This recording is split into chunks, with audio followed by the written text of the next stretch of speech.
Okay, Dr. Gabe, Dr. A, and Laura, y'all good to go. I'll see where Diana is. All right. Thank you. Thank you, Rita. All right. Laura, were you going to kick us off, Laura? I was just going to say thank you to everyone for taking the time out to be at the committee meeting this evening. We have a lot that we would like to discuss. And I think, Gabe, you should go ahead and lead off the discussion. I know you and Dr. Rollins have had an opportunity to speak. So yes, so I'm sorry, what was it? I said, you go ahead. Perfect. So, yeah, what's up, everybody? Good to see y'all. I know if you all are anything like me, you all are very, very, very busy. So I appreciate you all carving out time in the evening to do this work, because I think we all know that it is important work. I think we all care about this stuff. So I appreciate y'all, and good to virtually see your faces. I guess the first things first, did everyone have an opportunity to check out the minutes from the last meeting that Rita sent over to us? Cool. So I see thumbs up and nods. Were there any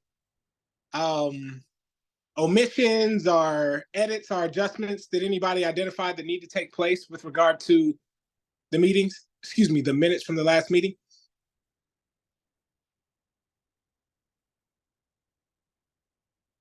All right.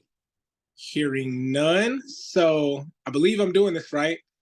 I would like to make a motion to approve the minutes from the last community engagement meeting. I'll make a motion. Cool. All in favor?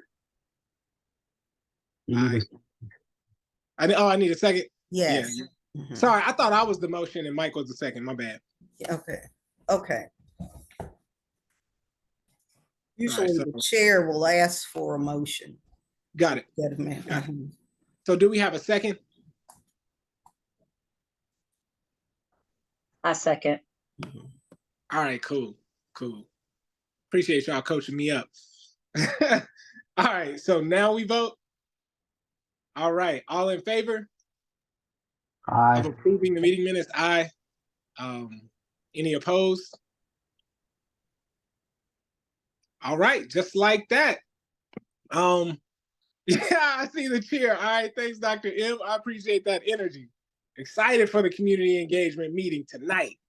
Cool, so we'll move to old business and a recap of our meeting last month. So we spent a lot of time discussing community engagement strategies for soliciting feedback from residents and business owners in the 9 neighborhoods.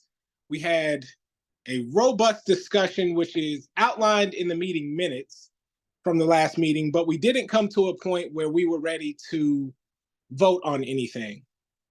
And so I think that there are some items for us to consider in this meeting as it relates to formalizing more concrete plans on how best to engage residents and business owners in the neighborhoods.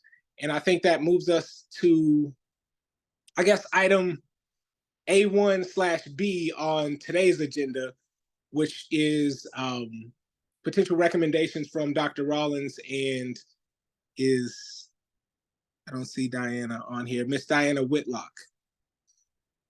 So yeah, Dr. she's Rollins, still working to get on. She's still working to get on, but you all go ahead. Okay, So, yeah. Dr. Rollins, would you prefer to wait for a second? second, or can I pitch it to you? There she is. There she is. Just like that. I'll just make sure she can hear, and then I'll start if you don't mind. Diana, if you just let me know that you can hear us. I can hear you.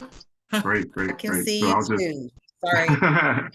My system is not like Zoom. I purposely didn't ask if you can see me. I'd rather you just... I'm joking. I see you. Well, first of all, let me tell you, thank you all. Thank you all for having us initially, and thank you all for entertaining this conversation tonight. At the conclusion of our workshop, the second day of the workshop, there are a number of things that Diana and I debriefed on and discussed regarding our thoughts on productive ways that we feel you can productively move forward. And there were just a number of things, and I won't go through all of them, but I know some of the things I felt that we discussed were the dire need for some small victories very quickly. We talked about short-term, long-term, and medium goals. But I think the community and I think the partnership can use some small victories soon. In addition, needs a strategic plan in terms of moving forward long-term, but even more in the short term. And so I approached and I'm here to approach you all with an idea that I believe will truthfully and help in a few ways. It will help the board move in one direction, but it also help us effectively engage with the community and get us some of those small victories very quickly. So if I may, I'll just kind of go through. Can I share my screen here? Let's see. Share, there we go. You avail Yes. don't allow us. Hang on just a minute. Are you able to share? Hold on, let me put I the think it share in. does. There you go. Yeah. Mhm.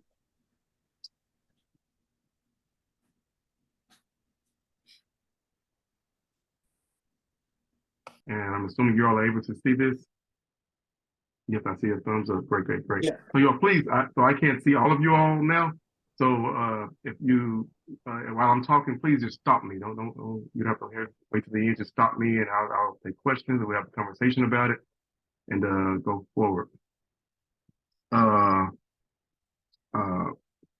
I guess I wouldn't plan on you all seeing all my notes, but I'm always taking notes. I'm a note taker, so I wouldn't even plan on showing everything. So I'm gonna take that one away. I'll take that one for later.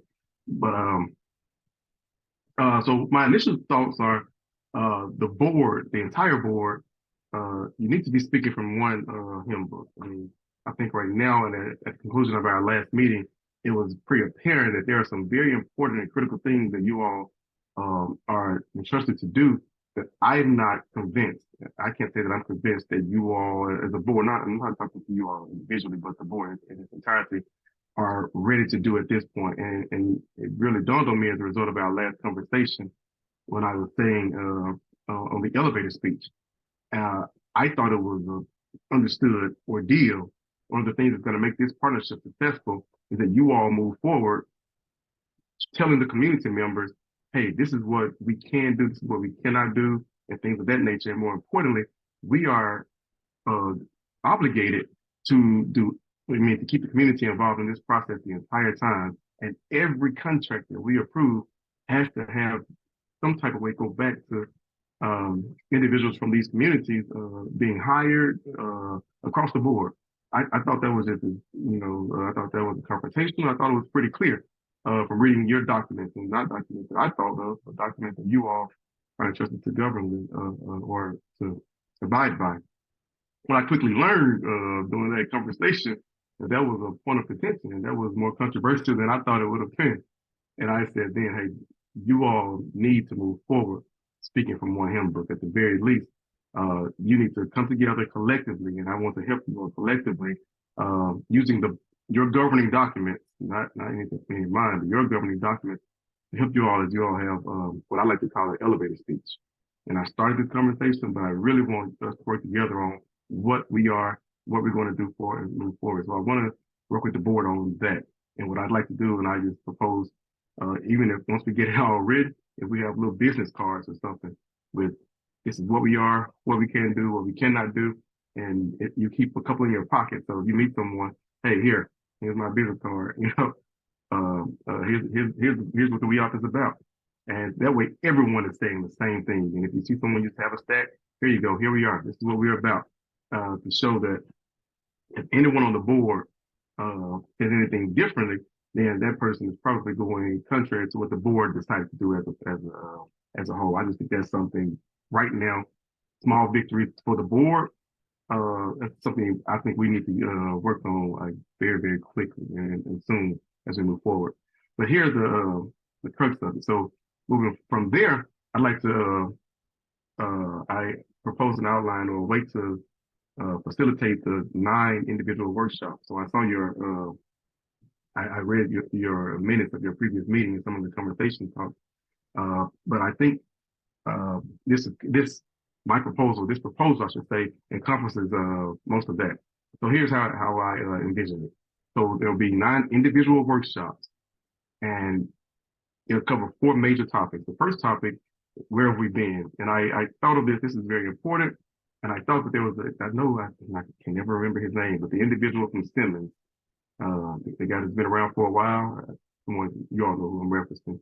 So he Hey, represents Michael Simmons. Brown, J. Michael Brown. J. Michael Brown, thank you. So during our lunch at the second day of the workshop, the previous workshop, he was just doing lunch. He was impromptu, just going through a whole history of where the partnership has been, and some of the pros, some of the pros and some of the cons, and he was just giving a candid, impromptu story.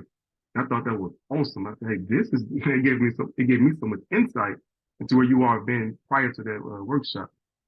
Well, the reason that's important, I think this person, or probably, I'd like 2 people, at least 2 for each one of these, to have 15 minutes or so to talk at every workshop where we've been. So we'll go through a spiel where we've been up to this point.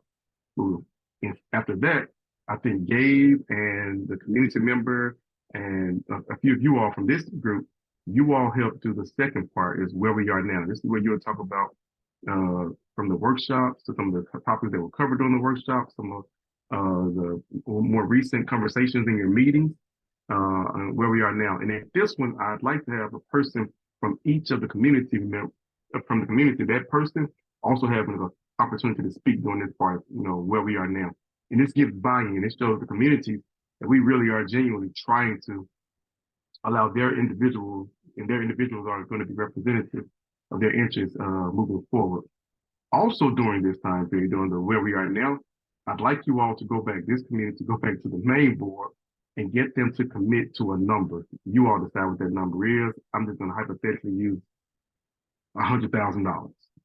You all, so at this point, the community member says to the group, at the end, hey, and also we've committed to spend and allocate $100,000 over the next fiscal year. So from July 1st of 2024 through June 30th of 2025 on these initiatives. We've already voted on it. You're helping us figure out how to spend that $100,000, whatever the number you all decide. And at that point, you say, hey, you're going to help us do it. We're going to have 9 of these meetings. We're going to go back. We're going to regroup. We're going to talk about the pros, the cons, this or that. And we're going to go out and we're going to spend this money. And when we come back to you the next year, we're going to show you how we spent this $100,000.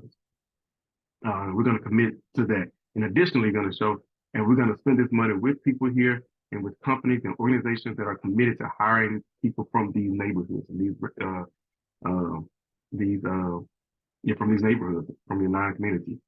That's where we are now. Then next we'll go to what we can and cannot do. And I think this is a good opportunity for Laura and some other individuals with her to say, hey, here, now granted, I know we're happy, we're going to spend this money, but this is what we can and cannot do. This is where you really want to show very strategic. Hey, yes, we can do this. We're not paying your cable bill. We can do this. We're going to spend the money here. We're going to spend money to do these, but we're not going to make sure, your cable bill is paid. We're not allowed to do that kind of stuff. So what we can and cannot do is a very important thing to follow up and then start the final portion of this facilitated discussion. But the facilitated discussion will be done by Diana and myself. And we'll have, so I don't know if you all are familiar enough, but I was committed to hire the U.S. U of L president. And it was very good. We went around to the various constituency groups. So we went to athletics. We went to the student groups. We went to the faculty in one college. We went over to the health science campus. We did, I think, I don't remember, but we went and we did 2-hour-long facilitated discussions with each group. And what we learned, and they're actually public knowledge, if you all ever want to go and read those. What we learned, we saw the common themes. So when it was time to do the job ad, we were able to come back together and say, this is what these groups are saying to us. This is what everyone was saying. Because of course, every one of those groups wanted different things, but some of them wanted the same thing. Some of them wanted more transparency. Of course, that's a big thing around here. So when we were interviewing the candidates, we were able to say, hey, what are your views on transparency? I remember one of the questions we asked the candidates was, hey, in your first 90 days, what do you plan on doing? And I won't go through all the details, but I will tell you the current president, Kim Schatzel, said, I'm going to go on a listening tour. I'm going to go and listen to all these various constituency groups. And I can tell you, she's done it. And I was with her last week. I think it was last Thursday, I believe. We were at the Yearlings Club. And she visited the Yearlings Club, and she explained she's been doing exactly what she said she was going to do. So in this portion, this facilitated discussion, we're going to have Diana will lead the discussion and help us get to the. We're going to do it kind of like a SWOT analysis. I mean, I'm going to have structured questions or structured themes, I should say. But then we're going to kind of keep it and facilitate the discussion. And that way, you're going to give people opportunities to talk, but also give people to talk on things in ways in which we can be productive moving forward. Give them opportunity to vent when appropriately, but not vent to one individual privately. So this will be a public forum, and I mean any member of the board can come to any of these, but each one of them we want, especially that person who represents that constituency group, to be there. Also, there's some other things regarding this. And Diana and I are going to take notes at the very end. We're going to come back with a debrief and written synopsis of here are the common themes. But if you go to a number of these, you're going to see them. You're going to know the common things. If you go to, as many as you can make, and I understand there are a lot of these, and there are 9, so everyone can't make every one of these, every member of the committee. But I think this is an ideal way to get their viewpoint. Also, to have this is the important part. You have one structured message going through, and much of the work is done by us. Much of the work is already set up in the beginning, so it doesn't put a lot of extra work on you all in terms of trying to do a number of these. And also, I'd like to show that we are committed. So I need your help going back to the board and help selling this idea to the board in terms of we need you all to commit to a number. That 100,000, that's the number I just came up with off the top of my head for purposes of this conversation. I really want you all to know what number do you all think you can go to them and tell the community that will get them excited about the work that's done here. And I think that kind of concludes the basic overview. And I'm more than happy, and I'll stop sharing here, but I'm more than happy. Sure. I was just going to say, I was going to start out by saying one of the consequences of being a granny, and I am a grandmother, is that I often become the whisperer. After someone says what they're going to do, then I often take the role of, let me tell you what we just heard and what we're going to talk about. So let me try to do that real quickly, and I'm gonna say it real quickly. What Dr. Rollins has just said is we all are aware that we have this obligation to get the feedback from the community and use that feedback from the 9 neighborhoods to inform our decision-making about what projects we do in each neighborhood. Now, what he has outlined for us is what he believes the process should be that's going to work the best. The first thing that he's telling us we have to do as a board, and he's willing to work with us and help us by leading a discussion, which would cause us to focus together on a cogent and brief way of stating who we are and what we are about. If we have what he's calling an elevator speech, anytime we're asked by a person in one of the neighborhoods, if we've been through this training together that he's going to design, we can cogently and very quickly say, oh, the West End Opportunity Partnership is XYZ. As part of this discussion, he's saying that this is going to be done as a training privately just with the board members until we're all feeling confident in the work product that we develop. And it's very important for us to work on this elevator speech together, because when we begin to attend these community meetings, all of us need to be saying the same thing, and we need to be comfortable saying the same thing to the community. Now, he moved on to describe what's going to happen in these community meetings. And yes, we're going to have one in each of the neighborhoods, because each neighborhood has the right to tell us what their needs are, and what they expect us to do in their neighborhood. Now, Dr. Rollins is going to help us facilitate those discussions, and he is going to do that by taking us out of the line of fire. He will be the individual who stands in front of the room and interacts with the neighborhood folks to get them to talk about what is important to them and what they want us to do. At the same time, in each of these neighborhood meetings, we're going to have one of our board members to talk about our history, where we've come from, and then to talk about what we've accomplished in the present, and then to make a clear statement about what we are and are not authorized to do under statute, just so we start out with everybody on the same foot. But Dr. Rollins will be the individual who stands in front of the audience and gives each individual there a chance to speak and for them to say what they believe is important for us to accomplish in their neighborhood. Now, Dr. Rollins and Dr. Whitlock are also going to record and collate and digest everything that's said in each of those 9 meetings, so we have a record of it and so that it can be quantified. So at the end of each of these meetings, we have a clear description of what each neighborhood wants. That's what he's just told us, okay? Now, he's also talked about us making a commitment to begin to spend money.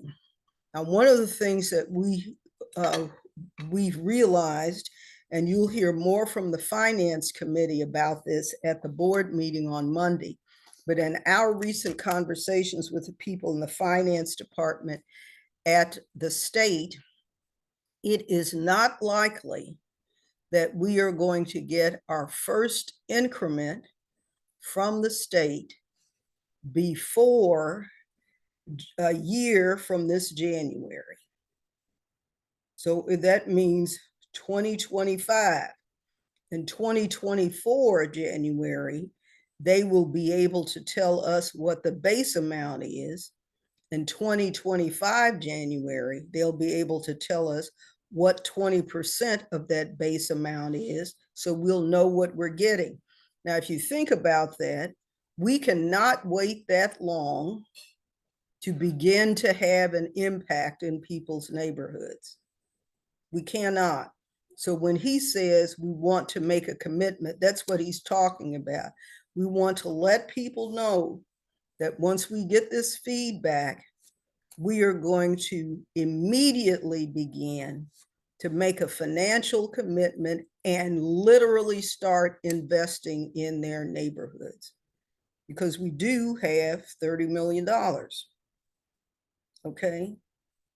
So that's what he is saying. Now, does all of that make sense? I hope that I've summarized it appropriately. Absolutely. Absolutely. Okay.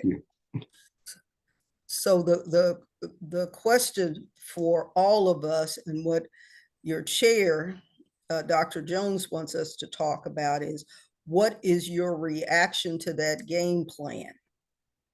Are you comfortable with what has been outlined, or do you think it should be beefed up? Should it be changed? Is there something that needs to be added to that description of how we're going to conduct these meetings? Is there a written proposal in place, or are we still in discussions in anticipation of that? I can share a written proposal. I can send this over to your chair, Mm-hmm. and I can send it over tonight to you. Yeah, everything that Dr. Rollins has just told us, he's written it down on a piece of paper. And as he said, he's willing to share that with you so you can look at it and ask more questions. But what he has said this evening and what I have said is the basic outline of what it is he plans to do for us, what kind of assistance he plans to provide. Okay. I have a quick question. So about the facilitated discussion component. So I think some of how that goes will be contingent on who shows up, how many people show up. But as you all think about it now, do you envision that being like a large group discussion or something that is sort of broken down by stakeholder groups or something like that? Just because I'm cognizant of how, and I know you all are too, especially, I mean, both of you all. I know you're cognizant of how dominant personalities can dominate a discussion if that's not Absolutely. accounted for. So I was just curious what you all thought about that. Absolutely. I envision it being a one large group discussion, so everyone hears everything, and having a trained facilitator to not allow that individual to dominate the discussion. The only individual allowed to talk. Of course, I've been doing this for a lot of years, and in addition to this, I'm also a mediator. I don't know if I've said that before, but I own a mediation company. I'm used to dealing with dominant personalities, and I think I found the best way to deal with those individuals is to set up processes in place to ensure fairness and equity as you allow individuals to talk and share their concerns in meetings or in the classrooms. I know you're not going to share that in your classrooms. I see it all. I see another hand. I don't know if you all want to do the hand raises, just Yeah. talk. I mean, I'm fine with whatever you all like. Chris. It's Chris. How you doing, Well, I Chris? just had, so are we meeting today to basically review this proposal? Or are we talking about, do we think it's going to work? Or, because my question was, with this commitment that we're making, are we making a dollar amount commitment to each of the neighborhoods? Are we having 9 meetings in the 9 neighborhoods, or how exactly is that going to get rolled out? I think that's a good question. Let me explain. I think that's a question for the board and for you all. I was thinking one big number, and then you all, as a board, decide how to do that, because some projects might overlap jurisdictions, whatever. I think the board has allowed that. But I think a large number or a feasible number, whatever you all decide as a board, you all come with a number that's going to help us go to the communities and explain to them how this partnership is different. We're not here to hear your feedback and never do anything with it. We're going to tell you, because you're going to stand right there beside us, Chris, and say, hey, I can tell you all, we're going to spend this $100,000 between fiscal year, between July 1st of the next fiscal year and June 30th of the following.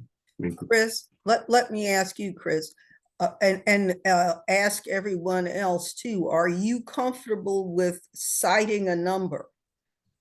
Or would you rather do something other than cite a number?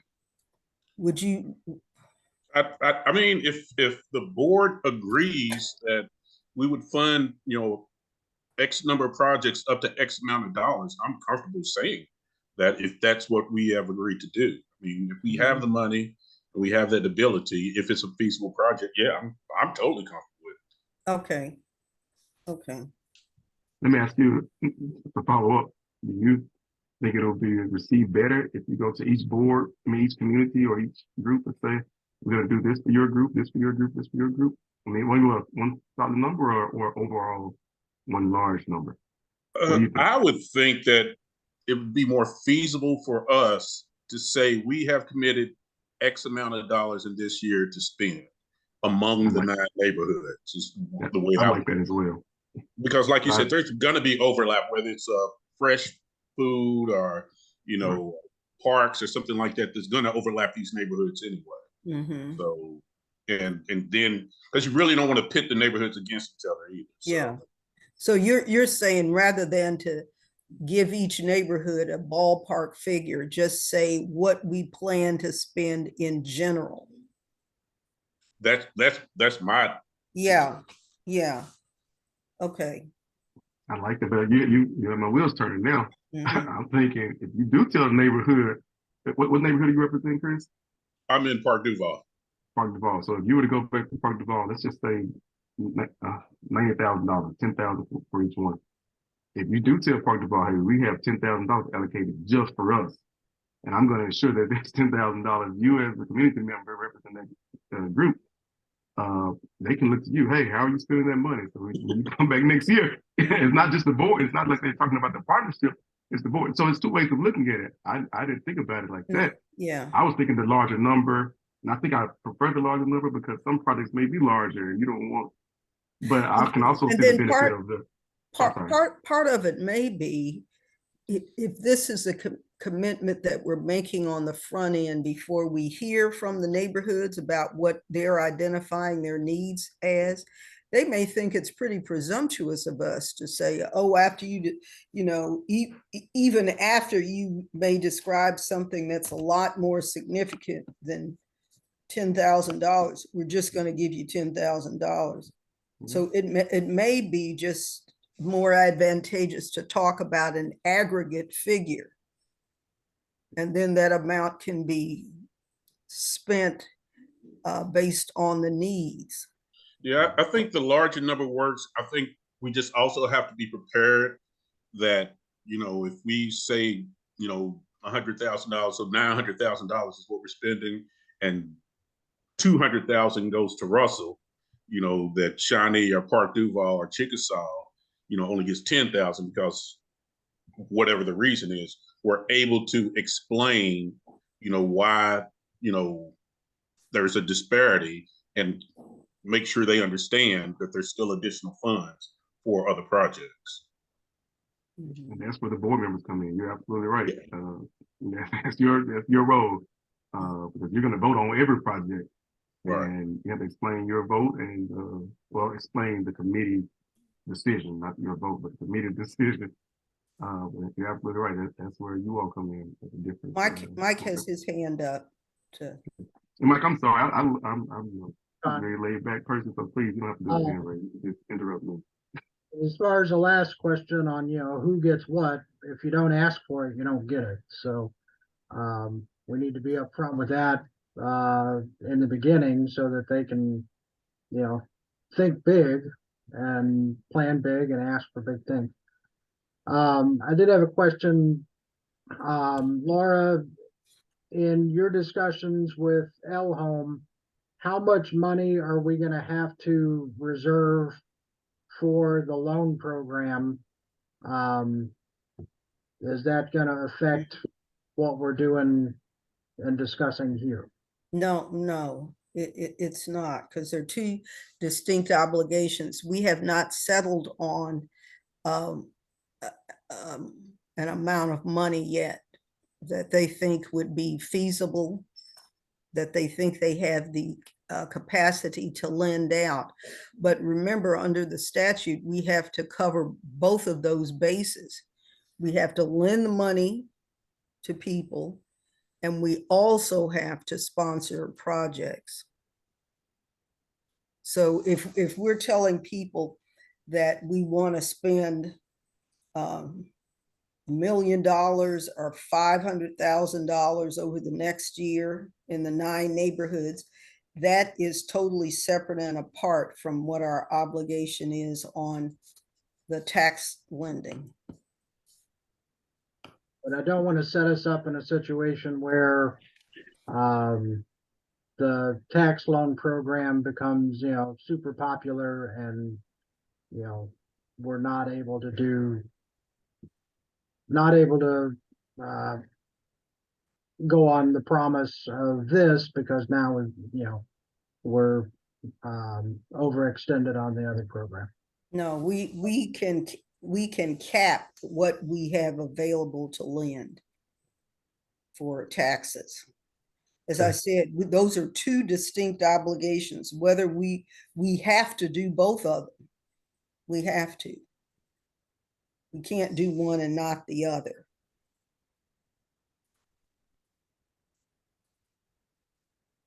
Can I jump in and make a comment? Absolutely. So I just wanted to go back to your question, Dr. Gabe. And I know in the big scheme of things, it's about, how the money is going to be used and so forth. But I also appreciate your question regarding engaging the community. And so I just also wanted to offer that in sessions like these, there will be people there who won't feel comfortable stepping up to the front of the room and saying what they think, or either offering ideas or even opposition to ideas.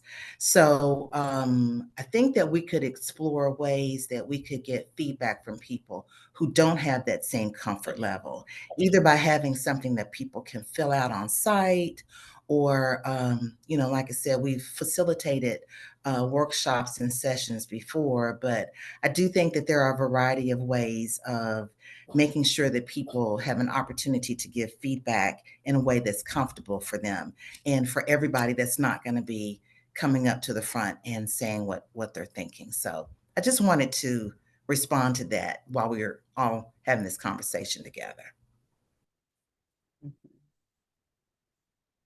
Thank you. And I know, that was just on my mind. I know it's what you all do. So you all have thought about that, and you all do that kind of stuff all the time. But thank you for that response. Mike, I see your hand, so I'll wait.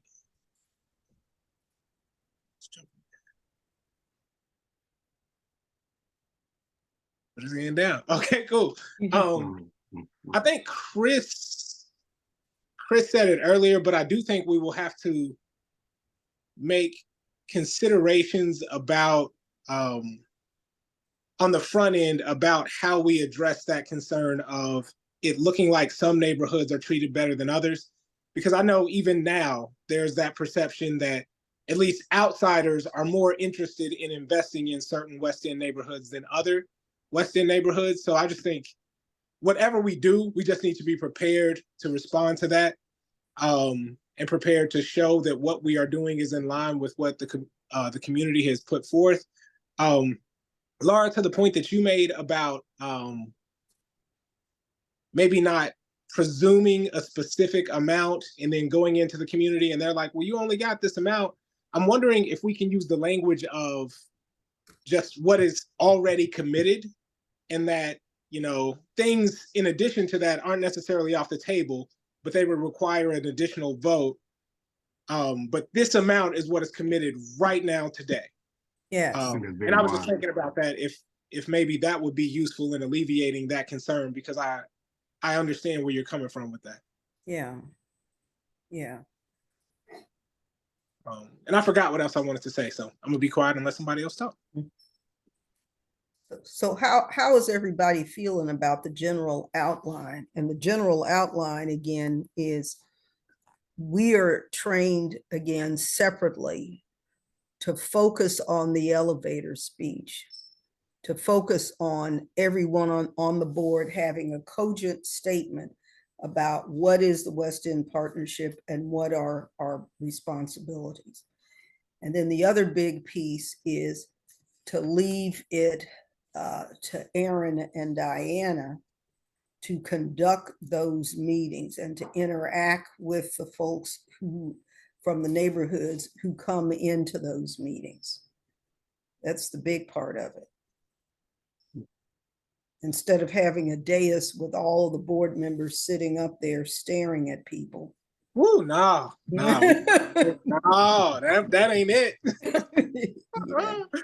But I would say for me personally, I would most definitely want to be in the Park Duval conversation. And I feel that, as Ms. Whitlock had brought up, at those meetings, like our homeowners association meetings, it's probably 10% of the neighborhood, truthfully. So I feel like we should actually have some kind of media campaign, letting folks know that, hey, WEOP is gearing up. You've heard about it for so long. We're meeting here. If you missed the meeting, we have it online. We've got the FAQs on the website. And as Ms. Whitlock said, if you didn't come to the meeting, but you want to tell us how to spend that money, this is how you let us know where you think that money should go, so that we're getting it from everywhere. And then it goes back to Dr. Rollins and Ms. Whitlock. Absolutely. And they can use that information as well as what the people are saying.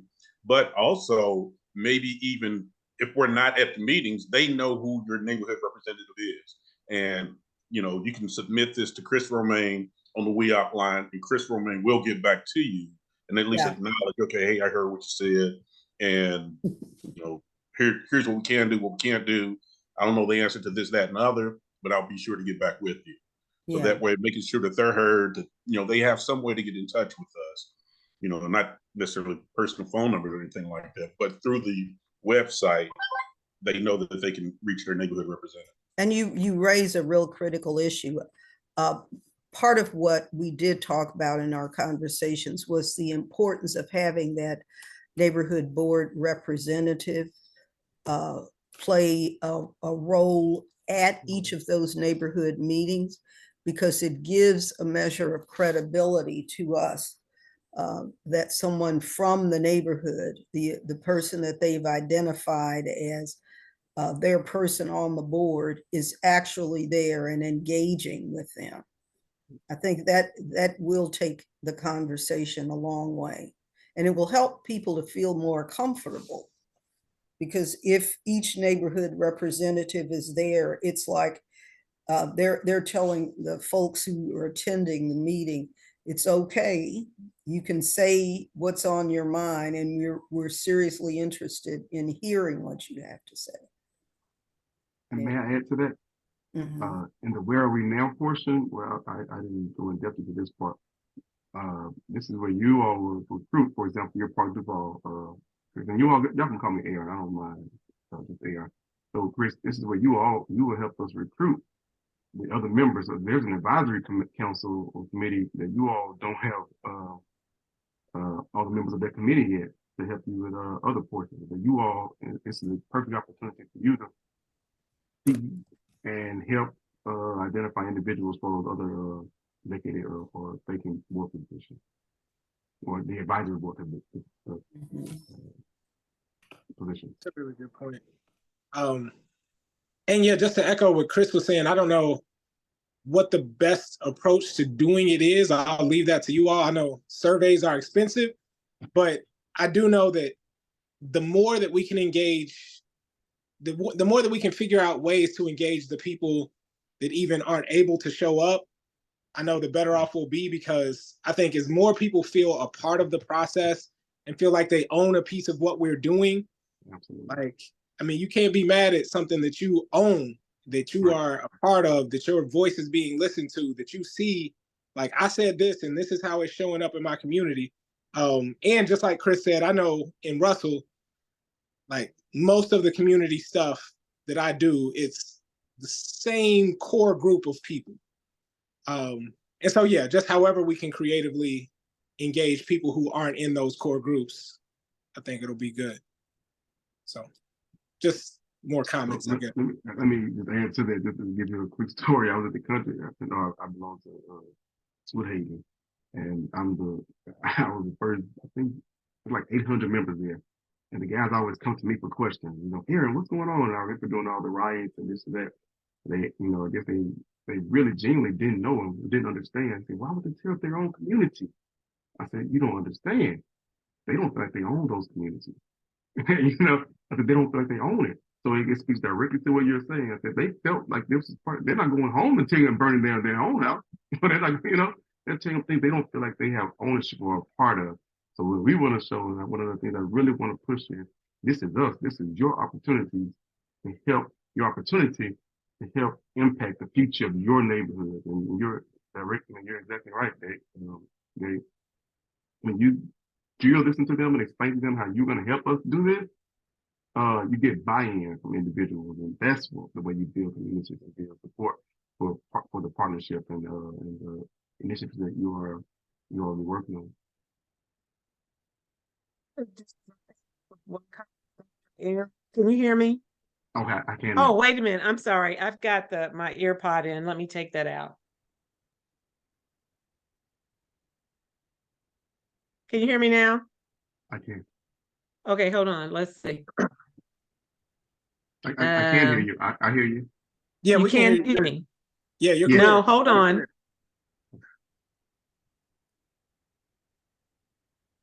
I need to turn the ear pod off. I'm sorry. Here we go. No problem.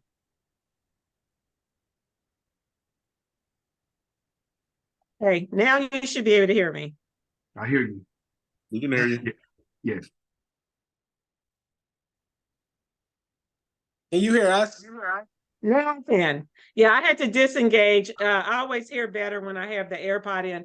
The only thing I was going to say is that you're right on point because from the very outset of this initiative, the one question or the one, I don't even know how to describe it, that would always circulate in my mind is that the residents they have not taken ownership of the fact that their priorities drives this initiative, this board.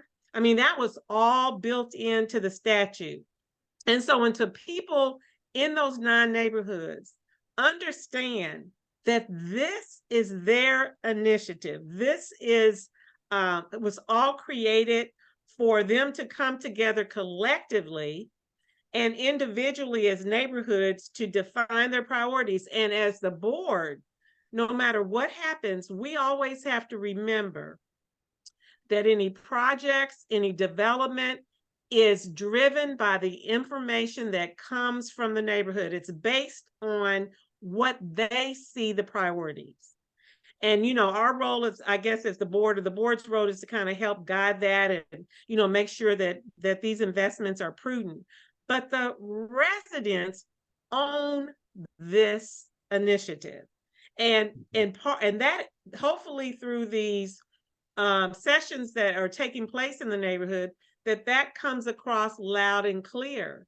And then Dr. Gabe, to your point, getting more people to come out who normally don't come out, who you know, hear stuff about the partnership, but they don't come to the table to really understand it, and therefore they don't necessarily participate. But I think if that point is driven home, it would encourage more people to get out and participate. So I just wanted to say that because that's been a common concern of mine along the whole thing. They don't understand what they have. So you just made me think of something else. I think, you know, sometimes people are going to be skeptical. So one way to overcome that is explain to them, you know, this is Park Duval. Chris is here. Chris is, you know, and individuals they're gonna go home and they're gonna talk about this and share this with their neighbors and their friends. So if we do a 10th one at the very end, so you didn't make the first one, this is an open one at the very end. If you didn't make the first one, allow individuals to say, hey, I heard great things. Like Chris was there. I trust Chris in Park Duval, and I really believe in what they're doing. And I really believe I want to share one more thing. You know, if I can share one more thing, in addition to the online forums and various ways they can share their thoughts. Because I'll be honest with you all, I'm not a fan of the online thing as much as others might be. And the reason being, I know bots and AI, where we call them bots, you know, these individuals who are promoting propaganda and they're hiding behind keyboards and writing and typing, and they may have agendas that aren't really the agendas that the people in the neighborhood may have. I'll do whatever you all would like to do, you know, and I'm all for both. But I believe those in-person meetings, when they can see the neighborhood representatives, when they can see Chris stand up there alongside us and say, this is where we are, it just adds so much more credibility than having an online form that anyone can fill out and you can't really verify who it was, if it was, you know, a campaign by some other agency or organization that want to send us in a direction that we really probably shouldn't be going, writing this stuff. And if they overpower the online forms, I mean, it kind of puts us in a position that that we can't you can't ignore it.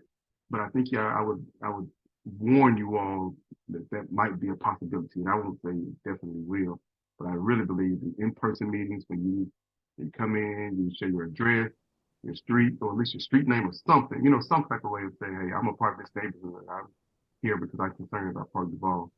I just think that's something you all should consider. I forgot that I was on mute. Oh. But I was just Just going to to say, add to that, if I could just add to that, Mhm. it doesn't have to be an online form. It could be an in-person form. I just want to be I just want us to consider those people who are not, and every neighborhood has that. Those people who will not feel comfortable getting up and speaking their mind in a session like that. So it could be a written suggestion or submission or whatever in person, because I agree with you. I think that there is a lot to be gained from people knowing that, oh, that's Chris, that's Michael, that's Gabe. I know them, they're in my neighborhood. I'm going to see them when I'm walking up and down the street or when I'm setting my trash out. So I do think that there's value in people being there in person and seeing who their neighborhood representative is. And also just wanted to clarify with what's being proposed, everybody wouldn't have to come to all 9 sessions, but we would definitely want you to come to the session that's in your neighborhood, because again, that's part of that neighborhood engagement and that trust building of them knowing somebody that's in my neighborhood, in my community, is on that board representing my thoughts, my needs, my wishes. And that will enhance that engagement and that sense of trust that everybody talked about was an issue in the feedback that we got from the trainings.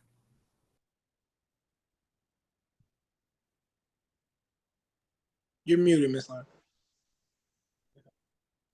I keep forgetting that. My grandchildren are running around over here making all kinds of noise. So I have to keep my self muted. But so here's what our challenge is tonight. I think we have had a very good discussion, but the challenge is, are we ready to synthesize what we have talked about and those points about which we have some apparent agreement, and put something together for the board meeting? Are we at that point yet? I haven't said much, and I apologize. Answering questions about homework, and just left cheerleading practice, but I've been listening. And one thing that I think, as far as synthesizing, I really feel like what you showed on the screen, that's pretty much, I think what we're all agreeing sounds right. Sounds like a good idea, for us to present that to the board. I don't think anyone has said anything contrary to what was on there. I think the additions were, of course, the making sure that there's something where people can respond if they want to do it online or in person and they don't feel comfortable speaking. I think that was the addition that was there. But just in general, I think what was already presented seems, and again, maybe I'm speaking for myself and shouldn't be, but speaking for everybody else. But I think that sounds great, what we have so far. At least that's from my point of view. Okay. Okay. Okay, so are we saying that we're going to take a proposal to the board to do this? So wouldn't we actually need to know, like, what is the cost is going to be before we can take it to the board? Or we're not at that point yet? Or I guess I'm trying to figure out what exactly is the question and what will we be taking to the board for the meeting on Monday? Yeah. And Dr. Rollins has made a proposal concerning how much it would cost. So I'm prepared to present this to the board, but I want to refine it. I want you all to help me refine it. So I think my purpose of coming, you all are attending this meeting, but I think it's important that you all help iron out the details and iron out the kinks, and clean up anything. And I think I've heard some really good. I mean, you all, now I'm thinking 10 discussions as opposed to 9. That last one giving individuals an opportunity that want to come that weren't able to make the first one. From any of the 9 communities, the 10th one somewhere in a neutral site. A neutral site, like it's a competing thing, but like on campus or something, I don't know. But a 10th opportunity. I also think a written in-person opportunity and online to add to the online to get individuals like Ms. Van was telling us. I think those are very helpful ways to share this, but I want to know any other ideas you might have for me prior to the meeting. I'm open to those ideas and discussions here. And The also, I'd like the online would need a big qualifier, because for anyone who gives us feedback, they have to provide some proof that they live in one of the 9 neighborhoods. We're not interested in opinions from people who live in Anchorage. You know, so we have to design something that will winnow that down. What'd you say, Mike? Oh, I'm sorry. I thought Mike said, no, we're not. We're not interested in opinions from people who live in Anchorage. Yeah. Mhm. And Dr. Rollins, I recollect in your proposal that you said around $6,000 would be the cost for your. that is correct. Yes. So roughly 100. So based on on the discussion that we have had tonight, and knowing that Dr. Rollins is willing to do all of this stuff that he described for us for $6,000, and that he has committed himself to work more with the folks on this committee to make sure that we can effectively design a way for people to provide feedback if they do not want to stand in front of the crowd and offer their opinion, or if they would prefer to offer their thoughts in writing. So just to chime in really quickly, I mean, just as someone who does research, that price is fair. I think he's getting ripped off, but I'm not going to say. I wasn't gonna say it. I wasn't gonna say it. Getting ripped off, but hey. I mean, I'm talking about that price is fair. Yeah. I want to hit a brother with that no takebacks. Mhm. But That's part of his giving back to the community, y'all. yeah, but seriously though, I really do like the plan. One other thing I wanted to say, I was just joking around a little bit. I do think it's a fair price though, seriously. What was it? Oh, I think it would be important, if we can, to have the meetings in the neighborhoods. I know, I don't know what. So previously, when you mentioned your rationale behind not wanting folks to submit feedback virtually, that made perfect sense to me. So I'm happy to step back if you are thinking about it in a different way than I am, like you were with that, because I think you were right about that. But I think for purposes of optics and convenience for people, and for alleviating any power imbalances, it could be nice to have them in the neighborhoods. But you all do this work, so I'm open to hearing that neutral location. But when as we were initially talking about this, one of the things that Aaron and Diana were saying is, for each of the neighborhood representatives on the board, part of your role, in addition to being present at the meeting for the folks in your neighborhood, is to offer up a sense of the best place in your neighborhood to have the meeting. What do you think the hub is where people would feel comfortable? So that's a role for board members to figure that out. I see. Okay. Because you know more about the locale than we do. Absolutely. Okay.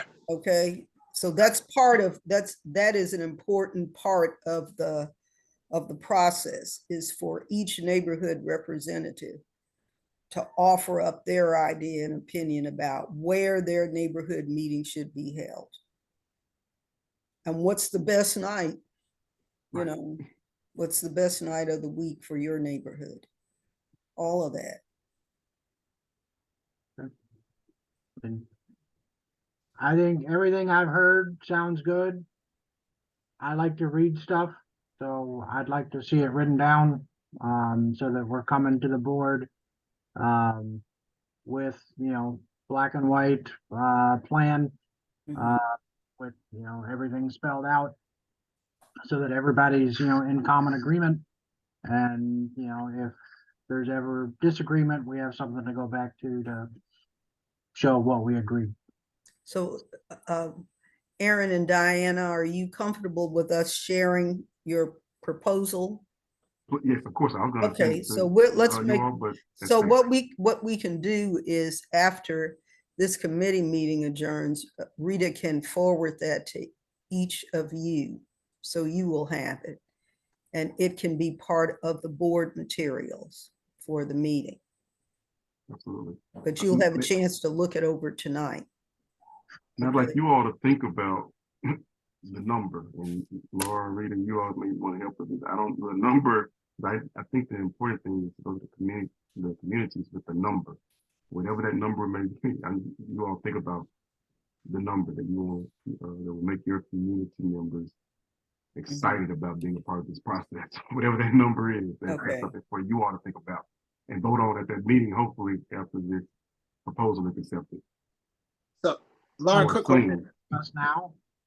So as we're thinking about voting in just a few moments, I'm assuming, to move forward with this proposal to the full board, as a part of that proposal, do we need to include the provision that we discuss and agree on that number at the next board meeting?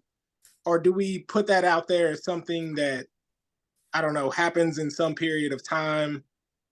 You What know, is that this, like? you mean in terms of the investment that we would make? Correct, yep. Okay, I think it would be helpful to get some larger input. I can anticipate the finance committee wanting to weigh in. Because they're going to report on some investment decisions that they've made. So they certainly would, I think, feel a little bum rushed if if your committee came into the meeting and had a recommended investment that they did not have an opportunity to discuss and to dissect. I also think it's possible for us to adopt the overall outline of what Aaron and Diana are proposing to us without plugging that figure in right now. We don't have to put the figure in there right now because we still have some internal work to do. As a part of this, so again, assuming we vote on this and pass it in this meeting in just a few moments, as a part of this motion in the board meeting, is it acceptable for us to include a provision that the finance committee return to us with a number in a month or recommend an amount to us? Yes. Okay. Yes. So we will include in this motion that, in the ultimate motion at the board meeting, that the finance committee, we will request a recommendation of a proposed investment threshold, and then the board can vote on that separately. Yes. And that'll come from the finance committee. The number would come from the finance committee. Got it. Mm-hmm. How does that sound to you all, everybody? Yeah, I think people would expect that. They would expect the finance committee to weigh in on the number. Yeah, I think, yeah, that makes sense. Mm-hmm. That makes sense. So, Dr. Gay, before you move to the vote, I just wanted to make sure, because at the end of the meeting last month, there were a couple of, those points of discussion that you said that you wanted to make sure that you guys covered at this meeting. And so I just wanted to make sure that that you feel like that was covered. From the two discussion points, let's see if I can pull those up real quick. I've got perceived challenges and possible solutions and role use and content of public information campaign. Yes, those were the last two discussion points at the August 15 meeting that we were to move to this meeting. So I know that those, some of it was touched on sporadically. I also know that the discussion did include getting with the communications committee to get them integrated into this. So I just want to make sure you didn't leave anything out as you move forward. So that's all. Thank you. What were those two things, Chris? What were those two? We had perceived challenges and possible solutions. And then the other one was role, use, and content of public information campaign. So you may be comfortable that, that the committee has talked enough about that, and it may come up again, but I just didn't want that to get lost in the narrative based on what you asked me to do last month. Thank you, Ms. Rita. Yeah, that makes perfect sense. Thank you for pointing those out. I think those were embedded in our conversation and in the plan that was brought forth. And I certainly think that, there will be additional discussion of that stuff at every community engagement meeting. Does anybody else feel that there's an additional discussion needed on those items? All right. So, thank you. Mike, I saw you unmuted. Did you have a question? No. Okay. So, Ms. Laura, the Yes. chair requests a motion, right? As opposed to making the motion? Well, you can say, the question is, you can assume the motion. Okay, let's All do right. this. Here it is. You- Take- and you Chair can will also entertain a say, motion. may I hear a motion that we adopt Dr. Rollins and Dr. Whitlock's proposal regarding obtaining feedback from the community on their development needs, and that we move forward with that plan,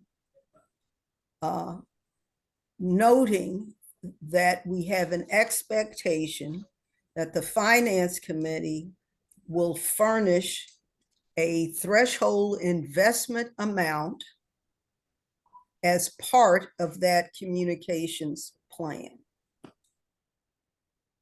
Woo! Okay. Now, I will capture that because it's recorded. So I will type that up just so you all have it, like Does Mike that likes to work? see Does visual that work things. for everybody? I think So that was will, fabulous. Okay. okay. I just see Chris over there laughing like, how's he gonna repeat this? Chris's room for me to fail. Chris's room for me to fail, Ms. Laura. So, Oh, no, not Chris, not I Chris. think that was said very eloquently. And so I don't necessarily want to try to repeat all of that unless somebody would like for me to, but do I hear a motion? I'll make a motion. I will So- second that motion. Okay. All right. If everybody in favor, say aye. All right. Aye.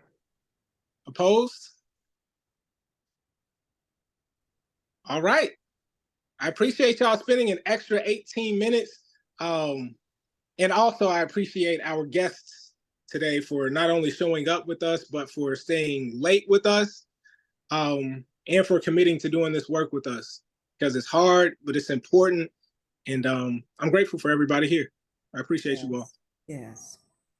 Thank you. Dr. Aaron you, and Gabe. Diana, I'll get with you about the board meeting Monday and making sure you guys have a link, or Dr. Aaron, you mentioned maybe about coming in person. It's your choice. If somebody needs a link, we'll do the webinar link just like we did this one. And it comes from Zoom. And I usually let you know when it's in your email because it doesn't come from my email. Okay. Thank you all. So is everybody feeling swell? We're okay.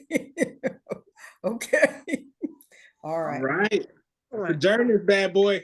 All right. All right. Thank Good you, guys. night. Thank you, Bye, Dr. bye. Aaron. Thank you, Diana. Thank you, committee. Thank Right. you all. Thank you God bless all. you. Okay. God bless you. Bye-bye. Bye-bye.